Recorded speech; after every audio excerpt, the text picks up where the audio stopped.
8,000 करोड़ का अगर इस राज्य में एम्बुलेंस घोटाला होता है, 8,000 करोड़ का, 800 करोड़ का 8,000 करोड़ हो गया। और ये टेंडर्स के लिए एक अफसर के ऊपर प्रेशर लाया गया। सबको मालूम है हेल्थ डिपार्टमेंट का ये सबसे बड़ा घोटाला नहीं, इस राज्य का सबसे बड़ा घोटाला है। घोटालेबाज सरकार में बैठे हैं,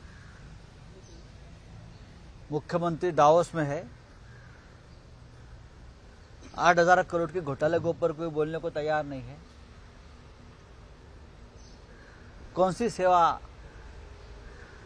जनता को मिल रही है? आप देखिए, 800 एम्बुलेंस है, एक एम्बुलेंस 50 लाख की है। मैंने हिसाब देखा है वो पूरा। और 8,000 करोड़ का हिसाब कहाँ से लाया? ये पैसा कहाँ जा रहा है, किसके किस्से में जा रहा है? महाराष्ट्र में है या दिल्ली में या गुजरात में? ये पैसा कहाँ जा रहा है? टेंडर किसको मिला है? किसका रिश्तेदार है? एजेंसी क्या कर रही है? चाहे ईओडब्ल्यू हो, चाहे ईडी हो, चाहे सीबीआई हो, क्या कर रही? इतना बड़ा घोटाला आपके सामने आया है और आप 2, 4, 5 लाख के लिए अपोजिशन के जो लोग हैं, हाँ, उनको अरेस्ट करने जा रहे हो। और 8,000 करोड़ का घोटाला, एम्बुलेंस घोटाला। कहाँ गए हो कोविड सेंटर वाले? कहाँ गए हो खिचड़ी वाले जो बार बार सवाल पूछते हैं ना? कोविड सेंटर में घोटाला, खिचड़ी डिस्ट्रीब्यूशन में घोटाला। 1 रुपया का घोटाला नहीं है, लेकिन 8,000 करोड़ का घोटाला जिस तरह से सामने आया है उसके बारे में सरकार चुप है, उनके सब एजेंट चुप है, एजेंसी चुप है। ऐसा राज्य चल रहा है क्या? क्या ये पैसे से विधायक जो टूट गए हैं उनको चुप करने के लिए पैसा यूज हो रहा है क्या? क्या ट्राइब्यूनल को पैसा गया है हमारे खिलाफ फैसला देने के लिए? हमें सब कुछ मालूम है, देख लीजिए। तो यूपी के मुख्यमंत्री का बयान आया, आपने कहा था कि मंदिर 3 किलोमीटर दूर बना रहे हैं, तो उनका बयान आया कि अंगूर नहीं मिले तो खट्टे। नहीं, हम कोई अंगूर खट्टे नहीं है। हम अंगूर के लिए काम नहीं करते, अंगूर वाले आप हैं।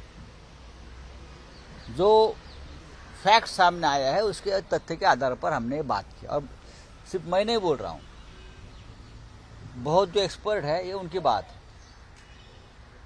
इस शुभ अवसर पर मैं किसी के ऊपर टीका टिप्पणी नहीं करना चाहता हूँ।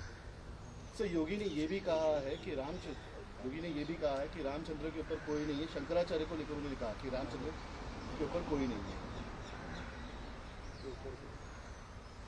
कल तक तो शंकराचार्य सब कुछ थे इस देश में हिंदुत्व के लिए। अचानक आप शंकराचार्य को मानने को तैयार नहीं है।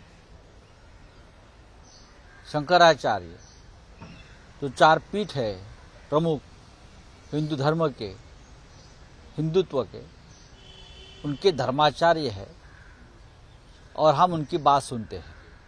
उनकी बात इस देश का हिंदू मानता है। अब योगी जी, मोदी जी या पूरा बीजेपी एक 5वां पीठ बनाने जा रहा है खुद का, बीजेपी का, तो हम क्या कर सकते हैं? जब तक आपकी सरकार है तब तक ये पीठ चलेगा। तर राजन साळवी यांच्या घरावरती बोला, काय हो गया? अभी तुमचं काय आहे?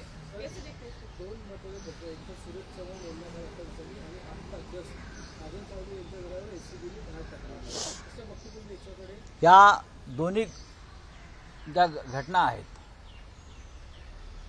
सुरज चव्हाण जे शिवसेना पक्षाचे सचिव आहेत, राजन साळवी जे शिवसेनेचे उपनेते आणि आमदार आहेत, हे दोन्ही आमचे प्रमुख लोक निष्ठेने शिवसेनेबरोबर राहिलेले आहेत। त्यांच्यावर प्रचंड दबाव गेल्या काही दिवसापासून होता, त्यांच्यावर आहे, रवींद्र वायकरांवर आहे। मी सांगतो ना की तुम्ही जर शिवसेना सोडून शिंदे गटात आला नाहीत तर तुमच्यावर एजन्सीमार्फत कारवाया केल्या जातील, तुम्हाला तुरुंगात टाकलं जाईल, अशा प्रकारच्या निरोप, धमकीवजा निरोप त्यांना येत आहेत. सूरज चव्हाण यांनी ऐकलं नाही, ते चौकशीला सामोरे गेले. 2 दिवसापूर्वी जो जनता न्यायालय आम्ही केलं आणि त्याचा जो एक इम्पॅक्ट झाला, प्रभाव पडला, त्याच्या दुसऱ्या दिवशी सूरज चव्हाण यांना अटक केली. ही राजकीय अटक आहे. मुंबई महानगरपालिकेने करोना काळात, कोविड काळामध्ये अत्यंत उत्तम काम केलं. तो काळ होता एकमेकांना मदत करण्याचा, तो काळ होता कागदपत्रांशिवाय सेवा पुरवण्याचा, तो काळ होता झोकून देऊन काम करण्याचा, आपला जीव धोक्यात घालून काम करण्याचा. त्या संपूर्ण काळामध्ये शिवसेनेचे किंवा इतर सामाजिक संस्थांच्या लोकांनी कोविड सेंटर चालवली. त्या काळामध्ये गोरगरिबांना, स्थलांतरित कामगारांसाठी खिचडी वाटप झालं. तरीही अनेक खोटी प्रकरण उभी करून, खोटे साक्षी पुरावे उभे करून, ही प्रकरणे निर्माण करून शिवसेनेला बदनाम करण्याचा प्रयत्न होतोय. आणि काल सूरज चव्हाणांना अटक झाली. लोकांच्या चौकशा सुरू आहेत. आम्ही त्याला सामोरे जाऊ. पण माझा प्रश्न इतकाच आहे की 138 लोकांना खिचडी वाटपाचं काम दिलं होतं. 138 किती लोकांच्या चौकशा झाल्या त्या EOW आणि ईडीने समोर आणावं. किती एजन्सीच्या किती या हॉटेल्स किंवा संस्थांच्या चौकशी झाल्या, किती लोकांवर गुन्हे दाखल झाले ते समोर आणावं. किमान 38 अशा कंपन्या आहेत.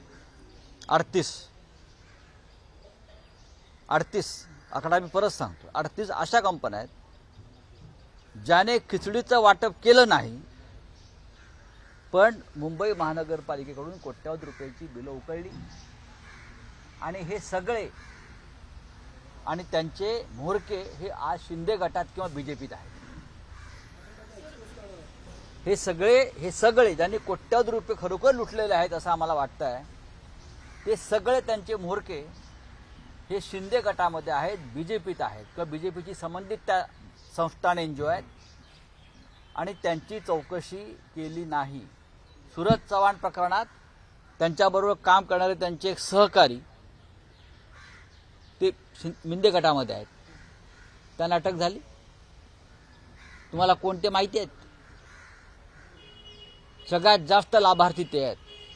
असे एकूण 4 लोक जे सूरज चव्हाण यांच्याबरोबर काम करत होते ते मिंदे गटामध्ये आहेत. म्हणून त्यांना सोडलं आणि फक्त सूरज चव्हाण यांना अटक झाली. मी भविष्यात लवकरच ती नावं सांगेन त्या 35 संस्थांची, एनजीओची. त्यांचे फोन बंद आहेत, त्यांना बोलवण्यात आलं नाही चौकशीसाठी.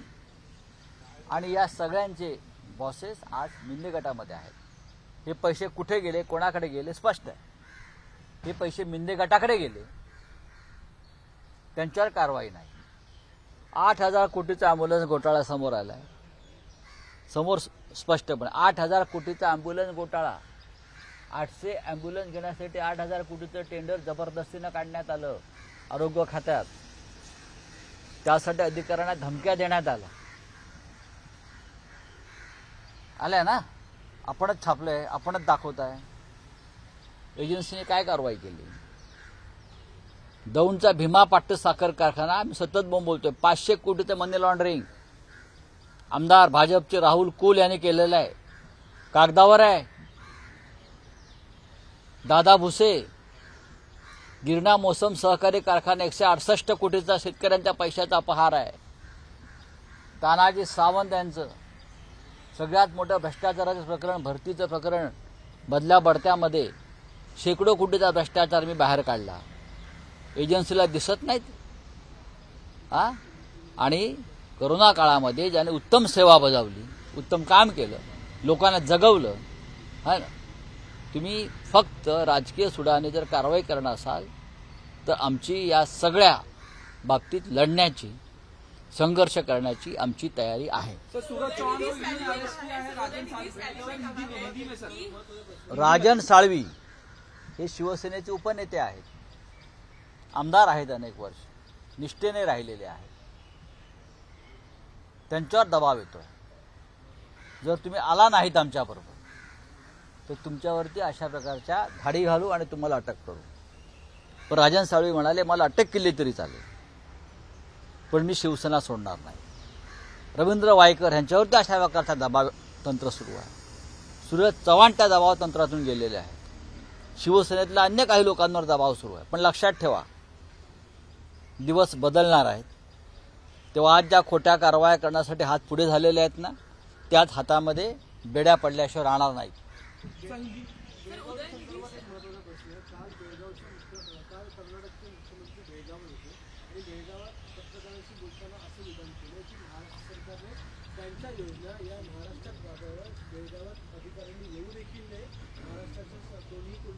बेळगाव हा वादग्रस्त इलाका आहे. तो कर्नाटकचा ना महाराष्ट्राचा, अशी ती स्थिती आहे. सर्वोच्च न्यायालयात प्रकरण आहे. राज्याचे जे सध्याचे मुख्यमंत्री आहेत ते दावा करतात मी बेळगावच्या आंदोलनात जेलमध्ये होतो. अजूनपर्यंत जेलमध्ये असल्याचा पुरावा समोर आला नाही. जर त्यांनी बेळगाव प्रश्नावर एक जरी लाठीकाठी खाल्ली असेल तर त्यांनी या प्रश्नावरचं आपलं तोंड उघडायला पाहिजे. उघडू द्या, मग आम्ही बघू. हो गया, आप बोलिए. सूरज चौहान को ईडी ने अरेस्ट किया और राजन साळवी के यहाँ सूरज चौहान हमारे पार्टी के सेक्रेटरी है. राजन चौहान हमारे विधायक है. साळवी हमारे विधायक है. राजन साळवी हमारे विधायक है. पार्टी के डिप्टी लीडर है. बहुत ही निष्ठावान, लॉयल दोनों हमारे पार्टी के लीडर्स है. जिस तरह से एजेंसी ने उसके ऊपर रेड्स किया है, अरेस्ट किया है, वो पूरा राजनीतिक बदले की भावना से ये काम चल रहा है. उनके ऊपर दबाव है पार्टी छोड़ो. हमारे 3 प्रमुख नेताओं पर दबाव है पार्टी छोड़ने का. रविंद्र वायकर, राजन साळवी, सूरज चौहान, तीनों भी झुके नहीं है. आप कुछ भी करो, हम पार्टी नहीं छोड़ेंगे. तो उनके ऊपर रेड्स, अरेस्ट एक एक्शन हो गया है. कोविड काल में मुंबई महानगर पालिका ने बहुत ही बढ़िया काम किया पूरे देश में. चाहे कोविड सेंटर्स हो, जंबो सेंटर्स हो, चाहे जो वर्कर्स है, गरीब लोग हैं, उनके लिए खाने का इंतजाम हो. उस वक्त कागज बनाओ, टेंडर्स निकालो, ये निकालो, टाइम नहीं था. लोगों को बस जीने के लिए एक सहारा चाहिए था, वो हम दे रहे थे. और आप इतने साल के बाद आप ये सब निकल रहे हो, आपको शर्म आनी चाहिए. उत्तर प्रदेश में मुर्दे गंगा में बह रहे थे. गुजरात में स्मशान में जगह नहीं थी. हर स्टेट की हालत गंभीर थी. महाराष्ट्र ने हमने कंट्रोल किया था, लोगों को बचाया था. और हमको आप इस प्रकार से प्रताड़ित करने जा रहे हो. कोई घोटाला नहीं हुआ है, ना कोविड सेंटर में, ना खिचड़ी डिस्ट्रीब्यूशन में. लोगों ने काम किया है. जो लोग बीजेपी के साथ गए खिचड़ी डिस्ट्रीब्यूशन वाले, उनको छोड़ दिया. सूरज चौहान के साथ उनके एक साथी थे जो एक काम कर रहे थे, वो मिंदे के साथ है. हाँ, उनको अरेस्ट नहीं किया, लेकिन सूरज चौहान को अरेस्ट किया. ये चल रहा है हमारे राज्य में और देश में. एबीपी माझा, उघडा डोळे बघा नीट.